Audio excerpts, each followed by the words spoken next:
Okay, morning, evening. First of all, let's start with an introduction and we'll see if everyone can learn who's who here.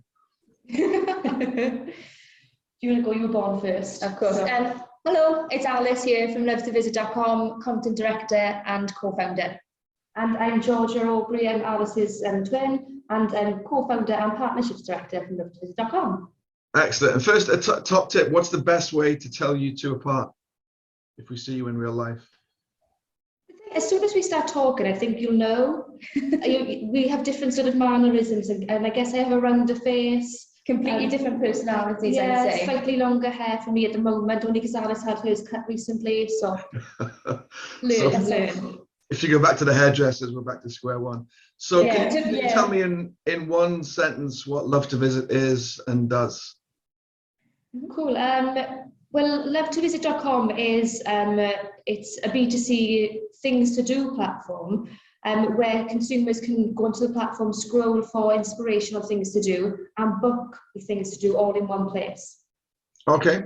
And when did you start?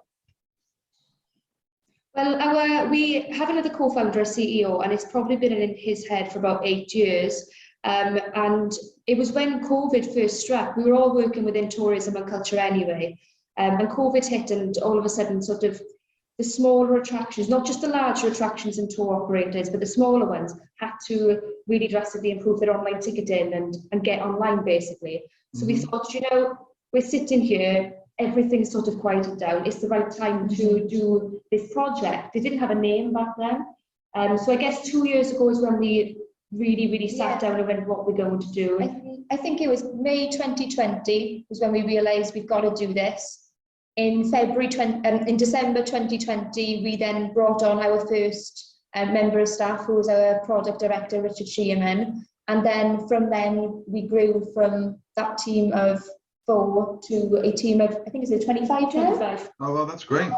So what's the key? What's the problem you're solving and who's not solving it? Is it a gap that the OTA could have solved but didn't, or what's the gap that you're filling specifically?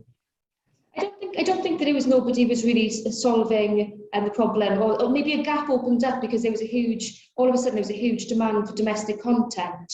And with inbound tourism sort of obviously not around during the pandemic, a lot of people were looking at what was on their doorstep, looking for not just paid for things to do, but free things to do, needing to get outside, experience new things. And that's the problem we're solving. It's for the domestic tourist, I guess, the locals and the day visitors. And I've got opinions on this, but why do you think that the bigger OTAs haven't ever focused on domestic before?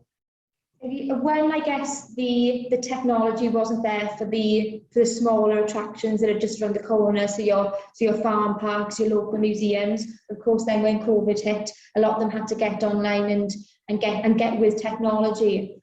I guess it's also it's easier to convert an inbound tourist. Inbound tourists are looking for things to do. So of course, if we were starting a business like this years and years ago, the easiest people to convert are people who are actively looking for things to do already, which are inbound tourists. But from our perspective, when we looked at it, and because of our heritage in tourism and culture in the UK, you know, people do big attractions and things to do 2 or 3 times a year. But there's 20 other weekends in the year when a young family or something are looking for other things. So that's the gap that we're filling with Lovetovisit. Right. It's ironic, isn't it? It's easier to target people from halfway across the world because they're on a holiday or on a vacation, whereas the locals that are just traveling a mile down the street are quite hard to target. Yeah. Well, that's exactly what we're doing. Yeah, great. So let's talk about fundraising. What stage are you at? What have you done so far? What are you doing now? So we are just about to finish our seed round. So we raised 1.7 mil through sort of angel investors, corporate investors, organisations within the tourism industry themselves. Plus then we're finishing our seeders round in a few days. Monday, if anybody wants to get involved, just finish Monday. So can we go through seeders and explain how that works and what it is? So that seeders is crowdfunding, correct? It is, yeah. It's quite a big crowdfunding platform, and we first really thought about it because there's a lot of consumer brands have launched on Seedrs, so like Innocent Drinks, for example, and Mindful Chef. And we just thought, you know what, as we launch our beta version, let's also do a fundraising on Seedrs. And basically, it just opens up the investment to absolutely anybody who wants to invest. The minimum amount is only £10, so it is accessible to everybody. And, you know, it can go up as far as, you know, gosh, £200,000 or whatever. It's a lot of work, but it does really, it just opens it up to completely new people who never thought maybe about investing in something. And that's what we're all about with Lovetovisit, is making experiences and things to do as inclusive as possible. So it made sense. Right.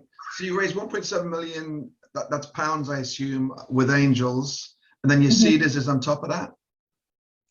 I believe so. Basically, we asked Fed not too long ago, at the start of this week, I was going to say Fed, the CEO, has put in an awful lot of money himself. When asked the amount of money that he's put in to date, he went away and cried in a corner. Do you know what? I think metaphorically he did, but yeah, I think that when we left the room, he definitely did go cry in a corner. And when you do something like Seedrs, does that also help with your marketing? Because you're having to market the crowdfunding round in itself, right? You're the ones having to send it out and try and find investors. Correct. And with Seedrs, I would say we've had to work very, very closely with the Seedrs team, and the amount of due diligence that we have to get through, of course, because there's capital at risk there. So a lot of our outreach in terms of marketing the Seedrs had to also go through them, and it was constantly checked. So yeah, it's been a huge boost for our marketing in terms of us being a trustworthy brand new to the market, because of course everything had to be checked before we sent it out. And we got to make a really cool video for the Seedrs page, which we're just obviously repurposing for everything else we're doing. We've got I'm jumping up and down on a trampoline. I drew the short straw. Yeah, whilst I sit in a beautiful West End theatre, Georgia was jumping up and down on a trampoline in a trampoline park. We also had to go to the top of Tottenham Hotspur Stadium. They do a skywalk where you walk around the roof of the stadium. So we're literally all just like clinging on for dear life in parts of the video as well. Excellent. I want to do a SWOT analysis. So you can both jump on this quick, and this is a quick fire SWOT analysis, so it's not like a 2-hour thing. So first I want to start with strengths, being SWOT analysis. And I normally do a personal and a company, but I'm going to switch this up. So let's do Georgia, your personal strengths. Okay. And then Alice, company strengths. Oh, okay. Cool. I'd say a personal strength would be maybe like my demeanor around people. So I'm in partnerships for a reason. You could put me in a room with anybody and I'll talk to them. Okay. Within reason. But yeah, my strength is definitely relationships. Well, now I feel bad. It's weird asking you only one of you for personal strengths. So Alice, what are your personal strengths? Oh, I'd say I've always had an ability to take a problem or a piece of information, however complicated it is, and dissect it into an easier way for people to understand. So a lot of the time I'll be the one to write a really complicated email or document because of my ability to sort of dissect that information and present it in a way.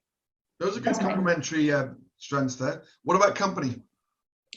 Company, I'd say strength-wise, and we touched on this earlier, in terms of our mission. From the moment we sat down and said we're going to do this, the mission and vision for Lovetovisit.com hasn't changed, because we're all adamant that what we're doing is the right thing to do. So yeah, I'd say that's what it is. It's focus and the passion that we have behind the problem that we're solving and the solution. Okay, so let's do weaknesses, both of you. Georgia, this is personal again, and then we'll do company. Right now, my weakness is probably waking up in the morning, because we're very tired. So waking up, okay. Well, we don't live together anymore, but I still have to be him with an alarm.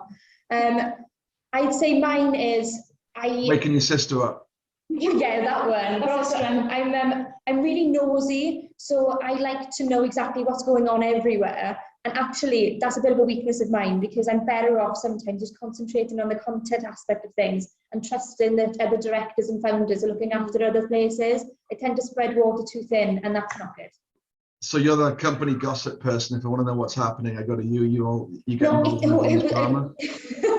not in terms of gossip. It's just like I like to know what campaign is going out, and I like to know this, but actually sometimes just it's got nothing to do with it. It does not have to get involved. Micromanage, yeah. So what about company weaknesses? We are terribly impatient. Oh, you said that so fast. I was going to say the same thing.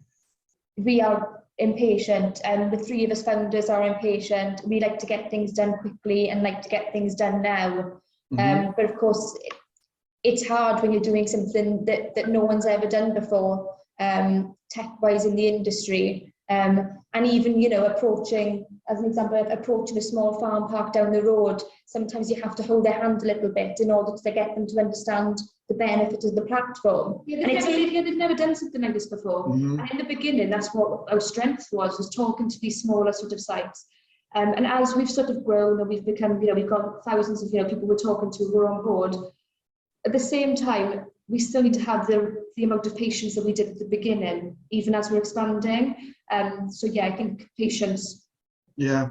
So this came up when TripAdvisor bought Viator, right? Whenever that was, 6 years ago, whenever that was, 7 maybe. I think so. And then they went very long tail, and that was a real problem for them, because their job came, from what they were doing before, which was contracting the Empire State Building and Eiffel Tower, which people understand how it all works. Then they went to the local petting zoo, and there was a whole education piece, which kind of dragged them. I think it just slowed them down, and they ended up with a lot of product.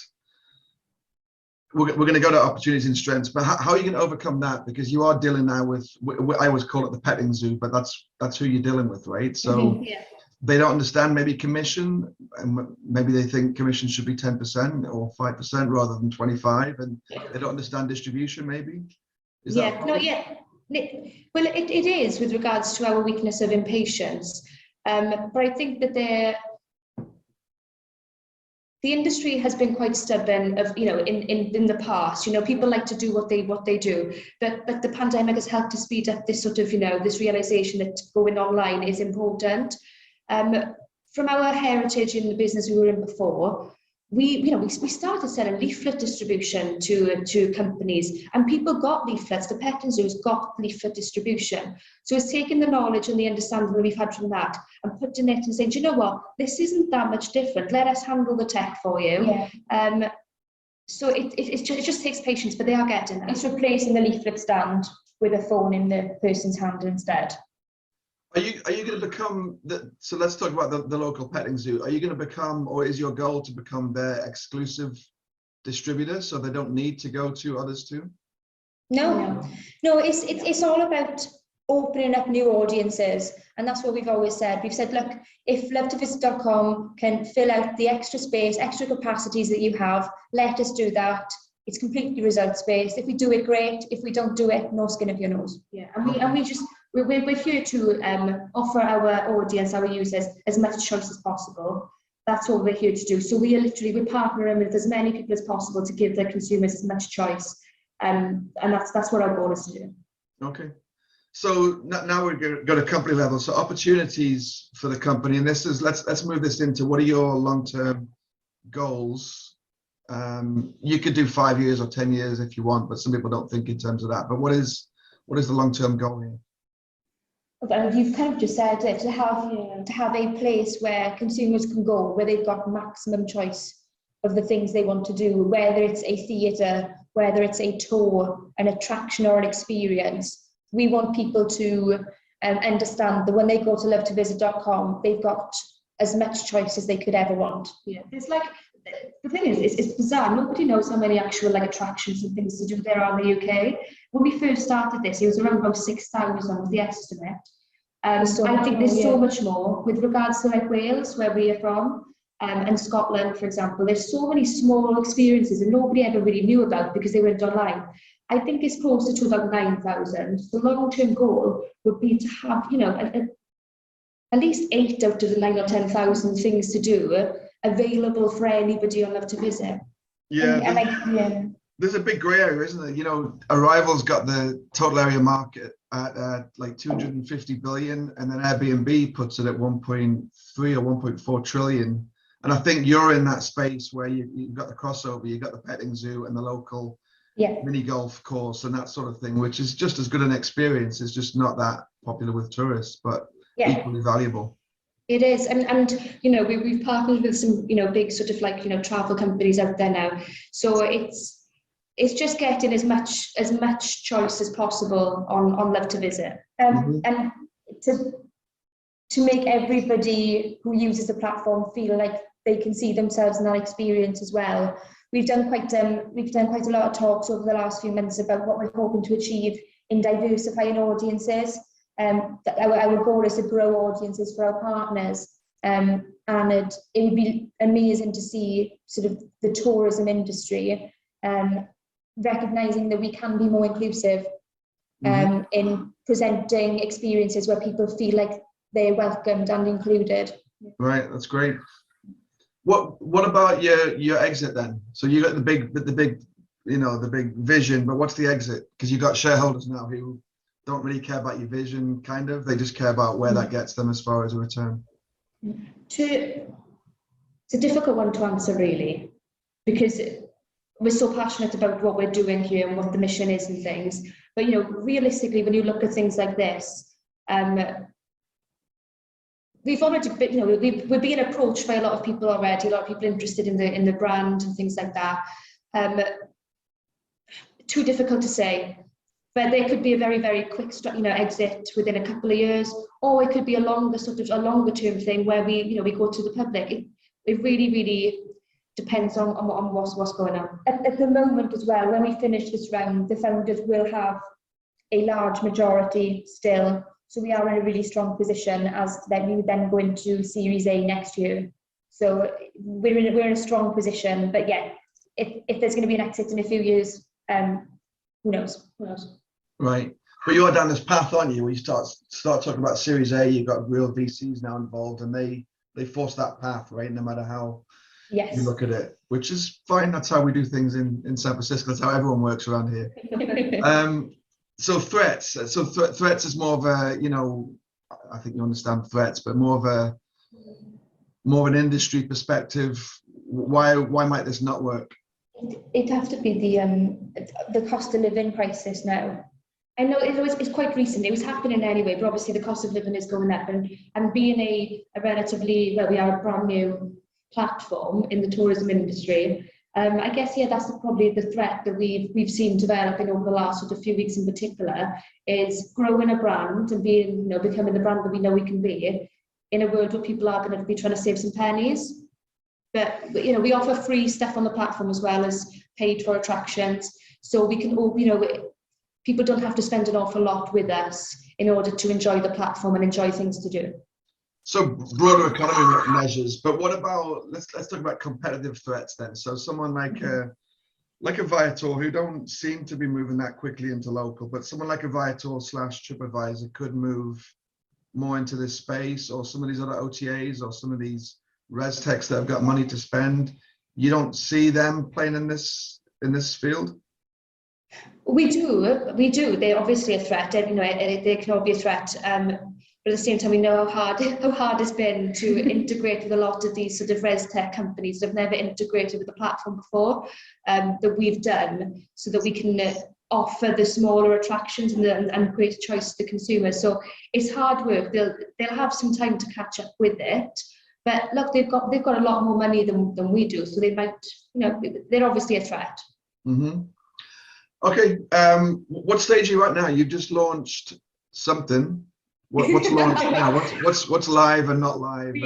So we launched our beta site about a month ago, and that is going incredibly well. We've got around about 1,900 experiences on board, and I think at the moment, would you say around about 600 to 800 of them are on the platform and bookable? Because more than that now. So our tech team are meticulous, which they have to be.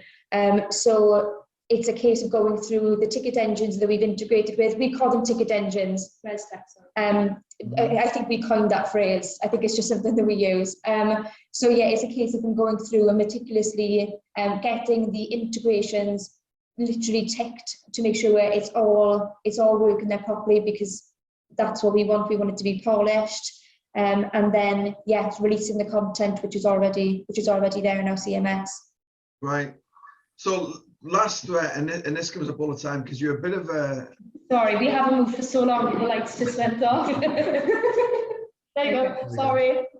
You're a bit of a travel discovery app, which I think is everyone's kind of favorite thing to beat up, that you're the latest sort of travel discovery engine.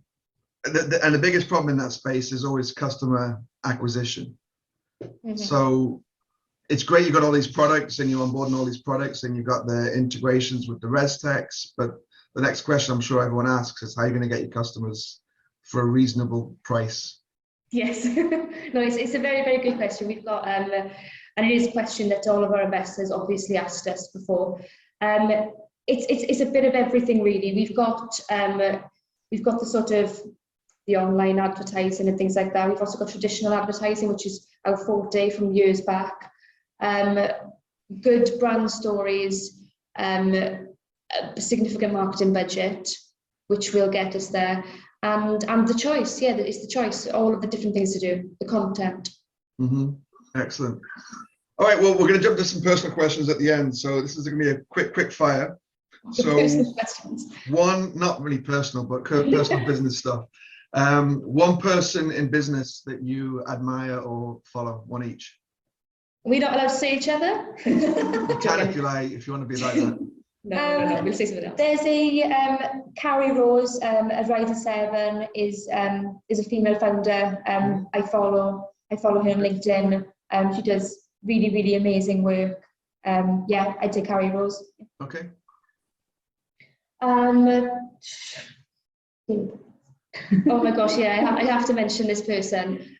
David Buttress, one of the co-founders of Just Eat ages and ages ago. Listen to all of his podcasts, listen to all of everything that he's done. And it's the way that he built it up from the beginning. So Just Eat had to get a certain saturation of takeaways and things in the UK before they were viable. And the way that he just went around door to door to door, really spoke with the takeaways, understood what they needed, built the model of Just Eat around what they needed as well. And just really, really, it was the sales sort of approach in the beginning that became such a massive monster. So yeah, David Buttress for me. Okay. And similar, but one company that you admire or follow. Ooh, TikTok. I know, I'm sorry, I bet everybody says TikTok, but it is incredible. It is incredible, and it just, for something that must have sounded so ridiculous. Like when Google was just said one little search thing on a screen, nothing there, and people would have been like, "What the heck is that?" I kind of feel like TikTok was in the same sort of thing of going, it's just going to be videos of basically people not doing very much. But it became so immersive and so addictive that they've stormed it. So TikTok. Mm-hmm. That's a good one. I'm going to say Oatly. So from a content perspective, I'm looking at this from a content director perspective. Their copy is always quirky, on brand, and they always seem to knock it out the park with their marketing as well. Okay. So here's a personal thing. So if I have a man I'm interviewing, I've got no qualms with asking them their age. Is it right for me to ask a woman their age? You're not supposed to, are you? But is it wrong for me then to not ask a woman their age because she's a woman? Yeah. Anyway, how old are you two? 29. Okay. The reason I ask that is because I normally then say, tell me one thing that you wish you knew when you were 20. To be fair, that does seem like an awfully long time ago now. It does. Mine would be to travel more. That's what I'd like to travel. And I would not panic. Just have a little bit more fun and know that the hard work you put in is going to be all right. Mm-hmm. Yeah, we were very academic. We were very, very goody two-shoes, both of us in school. So I think maybe looking back at our younger years, have more fun. Have a bit more fun. Yeah, right. Have a bit more fun. Okay. Each of you, best 2 countries you've been to. You're going to struggle. I know. Canada and either Argentina or Brazil. I'm going to go Argentina. Okay. Myself, Greece, and you know what? I love Scotland. We're writing such beautiful content for Scotland. I need to get back there as well. And top 2 countries that you haven't been to that you want to go to? Vietnam. I really, really want to go to Vietnam. Yeah, Greece. You told me Greece is lovely. So Greece and Japan. Yeah, let's go to Japan as well. Can I say the same? Yeah, you're allowed to say the same. Okay. Well, that's all. Thanks very much for the update, and best of luck with everything moving forward. I think it's going to be an exciting year for you all, and Yeah, we're excited to see more from Lovetovisit. How do people get hold of you if they want to give you some supply, or if they want help with marketing? What's the best way to get hold of you? Go on to our partner site, partner.lovetovisit.com. There's inquiry forms or anything, but I'm sure you can tag us in this as well, and they can get in touch with Alice or myself, and we'll be happy to help. Okay, excellent. Thanks very much, and great to have you on. Thanks, Christian. All right. Bye.